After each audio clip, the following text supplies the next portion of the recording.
शपथ ग्रहण की तारीख टेंटेटिव क्या मोटे रूप से फाइनल है कि 17 तारीख को प्रधानमंत्री जी का नोट हमको मिल गया है, तो 17 तारीख को पंचकुला में और मुख्यमंत्री जी और अन्य जो मंत्रिमंडल के साथी हैं उन सब का शपथ ग्रहण समारोह पंचकुला में होगा। भारतीय जनता पार्टी हरियाणा में लगातार तीसरी बार सरकार का गठन करने जा रही है।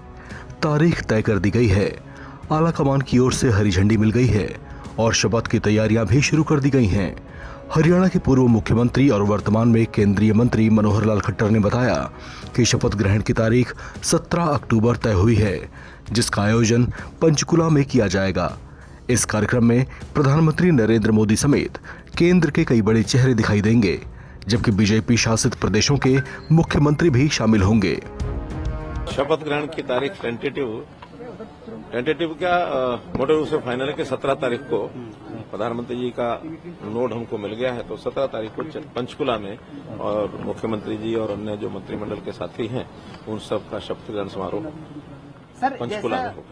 इस तरीके से देखते हैं सर, पहले 100 दिन को लेकर आप क्या उम्मीद करेंगे हरियाणा सरकार से, क्योंकि 9.5 वर्ष तक आपने संभाला, और आप कैसे देखते हैं 100 दिन पहले किस तरीके के रहेंगे हरियाणा के लिए, जो संकल्प रखे गए थे बीच उसको लेकर के भी किस तरह की उम्मीदें करते हैं? देखिए, सरकार जब भी होती है, जब भी बनती है, तो उस समय ये सारी चीजें मुख्यमंत्री का अपना प्रेरोगेटिव होता है। मुख्यमंत्री अपनी टीम के साथ बैठ करके विचार करते हैं और आगे वो किस प्रकार की योजना बनाएंगे। जनहित में क्योंकि जनता की अपेक्षाएं होती हैं, तो जनता की अपेक्षाओं को पूरा करने के लिए बहुत चीजें ऐसी होती हैं जो पहले चल रही होती हैं, उनको पूर्ण करना, बहुत ऐसे नए संकल्प लिए जाते हैं। संकल्प पत्र भी जारी हुआ है, उसके अनुसार जब भी वो बैठ करके तय करेंगे अपने पहले मंत्रिमंडल की बैठक में, मुझे लगता है जरूर कोई ना कोई विचार वो आपको देंगे, और जो वो देंगे मान के चलना है कि भारतीय जनता पार्टी की परंपरा रही है, जो कहा है सो किया है, और जो किया है वही बताया है।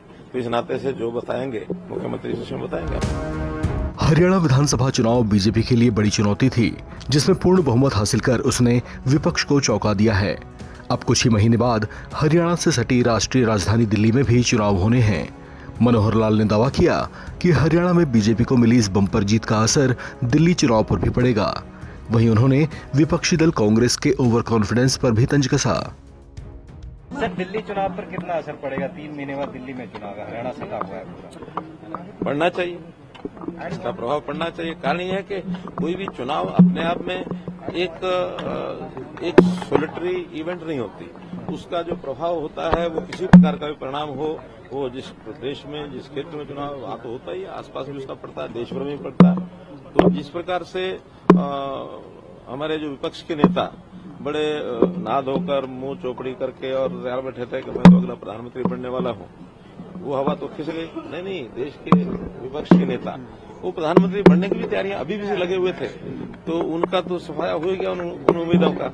और हरियाणा की जो जीत है, ये संदेश हरियाणा के लिए तो है ही है, पूरे देश के लिए वो संदेश है कि मोदी जी की नीतियां, मोदी जी का जो काम करने का तरीका है, उपलब्धियां हैं, वो सारे देश में असरकारी हैं, हरियाणा में भी असरकारी है। सर, ईवीएम पे बिगड़ा फोड़ रही है, कांग्रेस आपस में लड़ रहे हैं, कह रहे हैं उसको जिम्मेदारी लेनी चाहिए, कह रहे हैं उसको जिम्मेदारी लेनी चाहिए। काउंटिंग की मांग की है सर, लेटर लिखा है। तो हमारे मुख्यमंत्री जी ने अपनी पिछली प्रेस कॉन्फ्रेंस में कहा ही था कि चुनाव परिणाम के समय जनता देगी जवाब और ये कहेंगे ईवीएम खराब। लेकिन वो अपने नेताओं पे भी प्रश्न उठा रहे हैं। कैप्टन अजय यादव कहते हैं कि कांग्रेस में ओबीसी विभाग एक झुंझुना है, पंजाबी वर्ग, वैश्य वर्ग, इन तमाम चीजों का ध्यान नहीं रखा कांग्रेस ने। उन्होंने अजय यादव ने भूपेंद्र हुड्डा पर प्रश्न उठाया, शमशेर गोगी ने भूपेंद्र हुड्डा पर प्रश्न उठाया। अब कहीं ना कहीं निशाना भूपेंद्र हुड्डा। ये कोई बहुत नई बात नहीं है, क्योंकि कांग्रेस पार्टी के नेताओं की संस्कृति यही है, वो संस्कृति का उपयोग निरंतर सब करते हैं। कोई इधर का करता है, कोई उधर का करता है, वो लगातार लगे रहते हैं। केवल एक नाम लेने की आवश्यकता नहीं है, सभी नेता इसी प्रकार से एक दूसरे को कटघरे में खड़ा करते हैं, और ये एक सबसे बड़ा कारण है कि जो भारतीय जनता पार्टी की फेवर करता है। सर, सरकार को जिस तरह का मैंडेट मिला है, क्या कैबिनेट का स्वरूप इस बार बदला हुआ नजर आएगा? मुख्यमंत्री का प्रेरोगेटिव है, वो कराएंगे। सर, सामने में लिखा है कि कांग्रेस जो है वो हरियाणा में ओवर कॉन्फिडेंस थी, इसीलिए नतीजे ऐसे आए। क्या दोबारा से एक बार फूट पड़ती दिखाई दे रही गठबंधन में? उनका गठबंधन है ही कहाँ? फूट तो तब बढ़े ना जब कोई गठबंधन हो।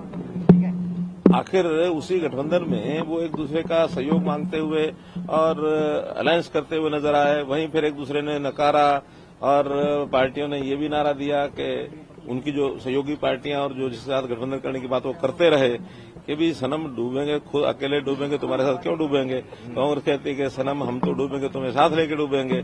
तो वो ना साथ आगे चलने में साथी हैं, ना डूबने में साथी हैं। डूबेंगे भी अलग अलग, साथ चलेंगे तब भी अलग अलग ही रहेंगे, साथ चलने वाली स्थिति नहीं होगी।